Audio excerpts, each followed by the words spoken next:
احمد مسعود د طالبانو حکومت څخه غوښتنه کړې ده چې افغان نجونو مکتبونه د نور خلاص کړی شي.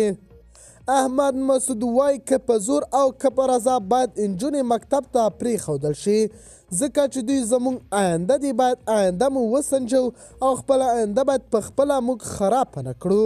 هغه له طالبانو حکومت څخه دا غوښتنه هم کړې ده باید پوهنتون ته هم نجونې زده کړو ته پرېښودل شي.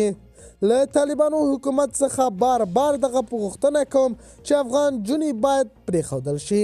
800 ورځې وشوې چې افغان نجونې مکتب ته نه پرېښودل کېږي او افغانستان په شا روان دی. د باور ټي وي چینل درنو لیدونکو سلام، ستړي مشئ، وخت مو بخیر.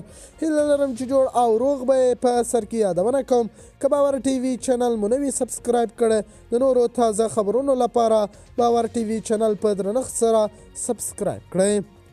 احمد مسعود وایي اوس څه باندې 800 ورځې کېږي چې له شپږم ټولګي پورته د نجونو ښوونځي تړلي دي او پوهنتون ته نجونې هم زده کړو ته نه پرېښودل کېږي.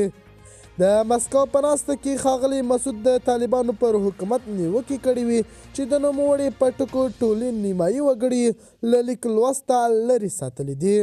په تاجکستان کې هم ځینو پخواني چارواکو تېره اونۍ د طالبانو پر حکومت پر ضد یو د بنسټ په غونډه کې څرګندونې کړې وې چې هغوی هم د طالبانو حکومت څخه بار د افغان نجونو مکتبونه د خلاصولو غوښتنه وکړه.